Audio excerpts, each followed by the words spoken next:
time is out of joint. O cursed spike that ever I was born to set it right. Hamlet, Scene 5.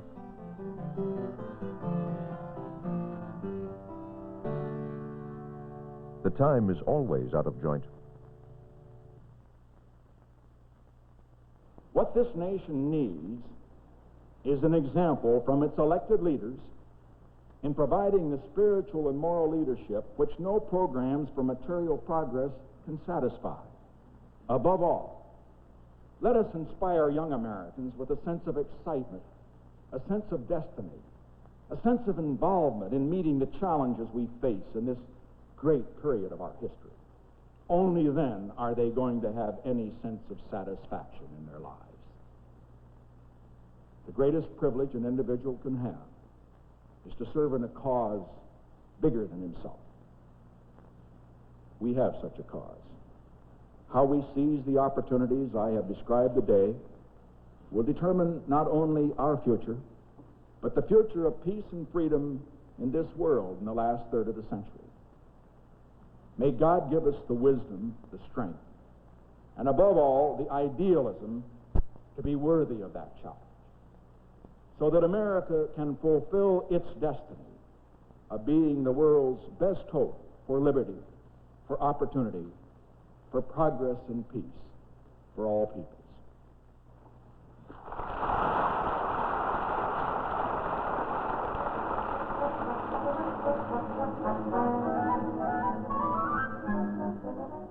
In 1871, the time was out of joint for a Swedish immigrant, John Alexis Edgren. In a country fresh from civil war and exploding westward, Edgren saw the need for leaders with Christian values to provide direction and stability. As the nation expanded, so did its needs. Bethel College and Seminary grew to help fulfill those needs, from seminary to junior college to its present science and liberal arts college. This is the present campus of Bethel College, 8 acres, a few miles from the center of St. Paul, Minnesota. The school is operated by the Baptist General Conference, a relatively small organization numbering 100,000 Baptists. In many ways, Bethel is, of course, like many small colleges in America, yet it is uniquely itself. The similarities are in the parts, while the difference is found in the sum of those parts. For the past 15 years, Dr. Carl Lundquist has been president of Bethel College. The greatest single inspiration that I have at Bethel College is to work with the kind of young people who choose to come here each year. They represent more than 30 different religious denominations, and they have come to Bethel to help prepare themselves to do something in our world that will have significance that will outlast them. They are keen and sharp, they are committed, they're dedicated, they have visions for our kind of world, they're seeking to be constructive and helpful, and by and large, they're just a joy to work with. After graduation, the young people who study on this campus go out into these areas of life primarily. The largest number into teaching, the second largest number into the church ministries, the third largest into medicine, the fourth into social work, and the fifth into business. Organic molecule, which is made up of To provide the education necessary to enable the Bethel graduate to fully participate in the life he or she may choose, Dr. Lundquist has assembled a balanced, dedicated teaching staff. There are 84 full-time members of the faculty. Approximately half have earned their doctorate degrees. 20 fields of study are offered under the heading Liberal Arts. In addition, the areas of pre-medicine and pre-law are part of the curriculum. Bethel is a fully accredited liberal arts college and has been certified by the National Commission for Secondary Education. Although the present campus is severely hampered by a lack of space, the science laboratories, chemistry, physics, and engineering departments are equipped and staffed to enable the student to keep pace with our rapidly developing technological society. From the solid foundation which is laid in these labs, the Bethel student can easily move on to more intense and more specialized studies, for it is not the intent of Bethel to develop specialists. The programs here are designed to allow both character and intelligence to develop in a mature and meaningful manner. This is a special breed of student. 50% graduated in the upper fifth of their high school class. They are serious-minded, and yet they must be considered nonconformists. They are totally involved in the real world, and they are turned on by life, not drugs and alcohol. In a college dedicated to a total experience and the development of the individual, there is an opportunity on this campus for the involvement in arts and theater, as well as in the sports and extracurricular activities normally associated with a Christian college.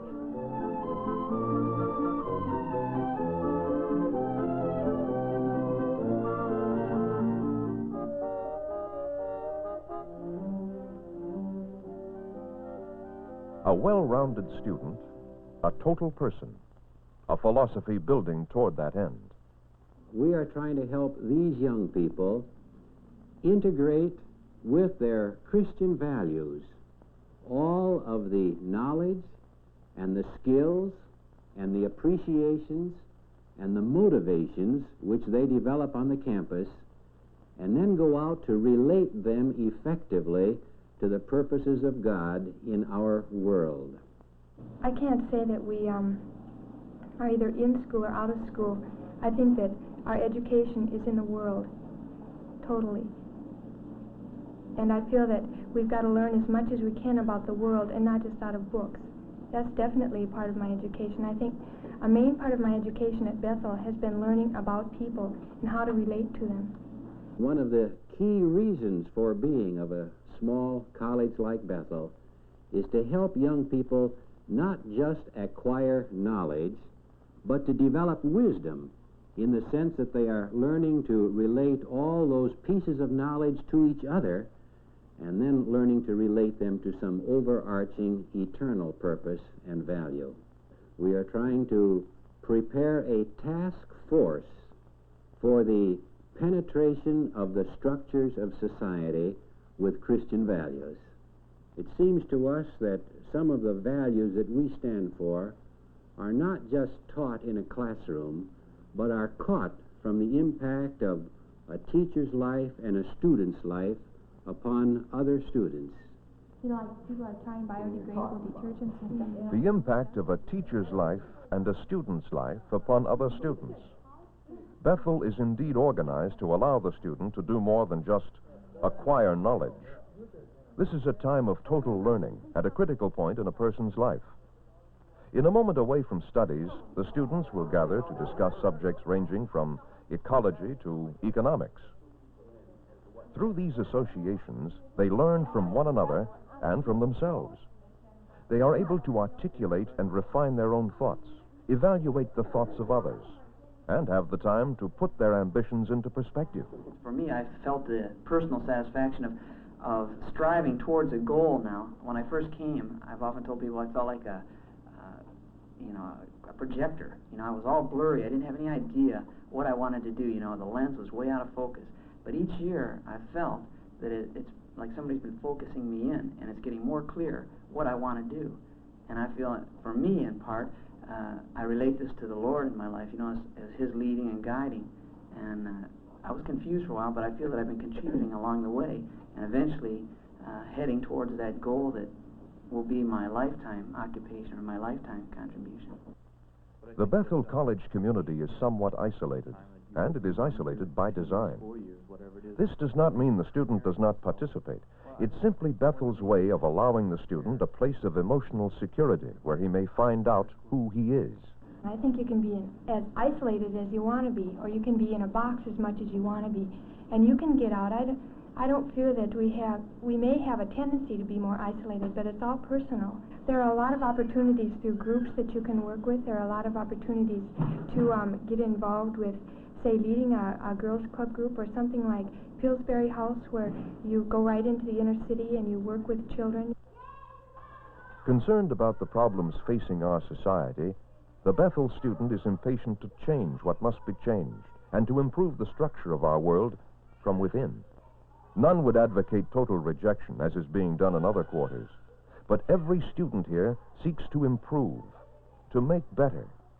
This is basic to the philosophy, the faith, which is part of Bethel and which both molds and is molded by its students.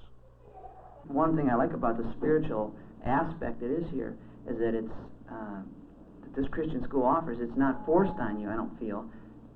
You're not spoon-fed, but you're given the opportunity to research and look into it, that would be the difference from other small colleges, where many times the spiritual aspect isn't there to at least choose, you know. I mean, it's just not an option. Whereas here, I believe it's a real option, and they make it possible for you to look into it and to see whether this is something you want to really bring in as a part of your life. Our Father in heaven, we're thankful this morning. Dr. Lundquist has said it is Bethel's intention to integrate its students with their Christian values into the structures of society.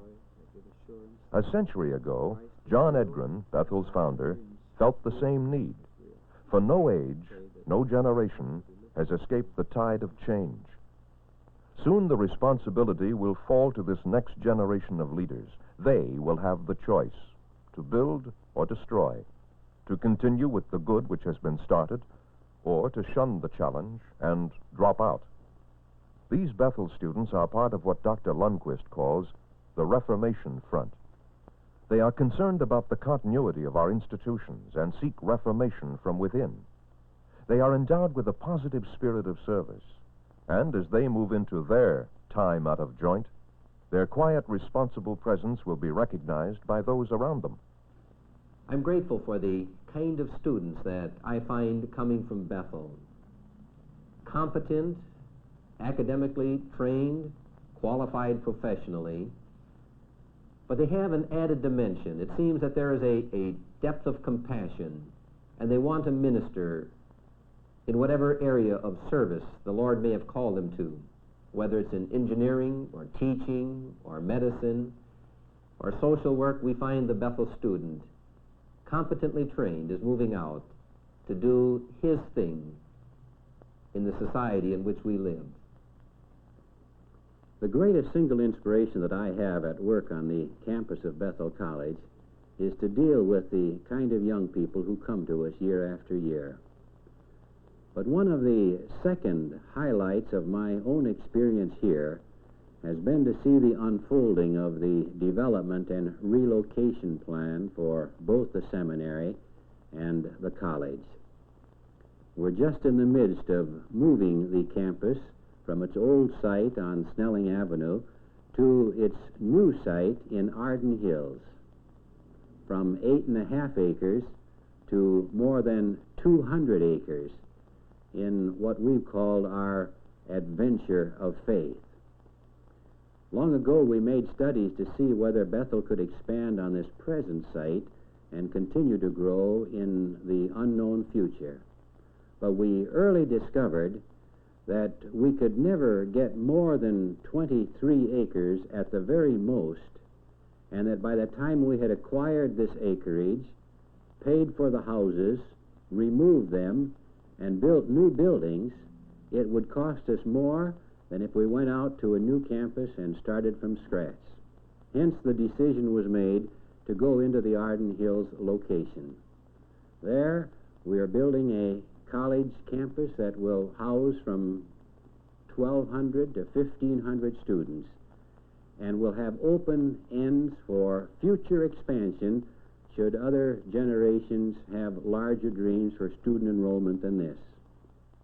It is appropriate that now, at this particular time in the development of Bethel College, and especially now, when America's institutions are under a severe challenge, that this institution, Bethel College, be given the challenge to build, to take this beautiful site and use it for this generation and generations unborn. The plans are far past the sketch pad. The seminary has been completed. From those finished buildings and from the architect's model, we can see this dream taking form.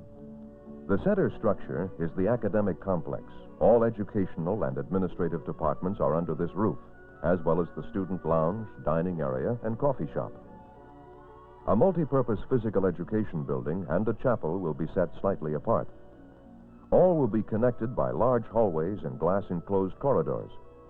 The long rectangular buildings are dormitories. The clustering of the buildings has been done to afford maximum retention of the natural setting and minimum inconvenience from Minnesota winters. The architect, Hugh Peacock, says a college building must first be practical, particularly in its maintenance, lighting, heating, and ventilation.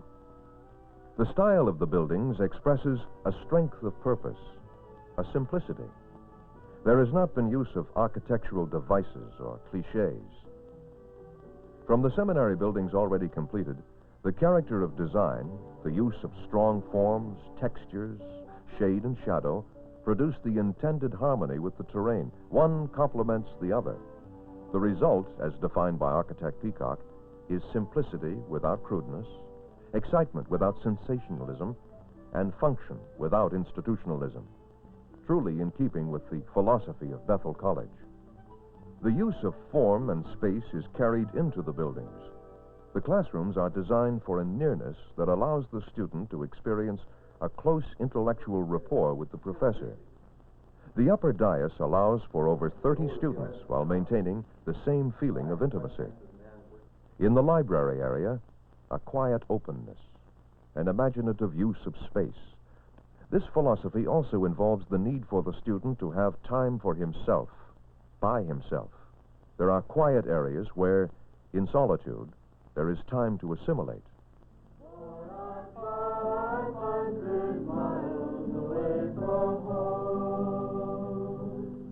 And there are places for friendship.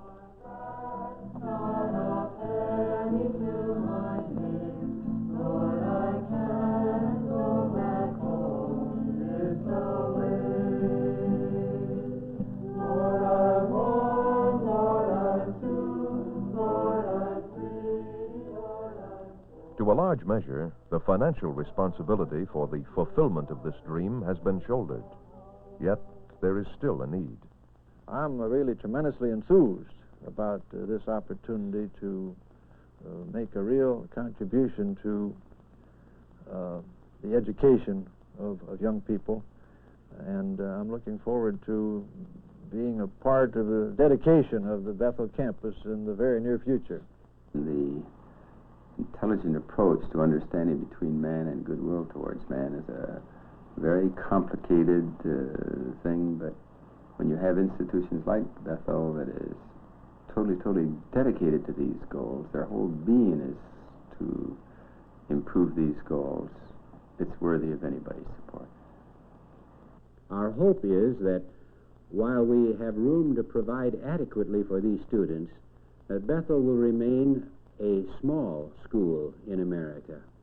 We still need small colleges, even in a day when all the pressure is toward unlimited growth. And we hope on the new campus, with buildings that have been especially designed to promote this kind of individual development and personal relationship, all of these values will continue to be underscored, and that they will not only make Bethel strong, but that they will help make America strong as well. The greatest privilege an individual can have is to serve in a cause bigger than himself.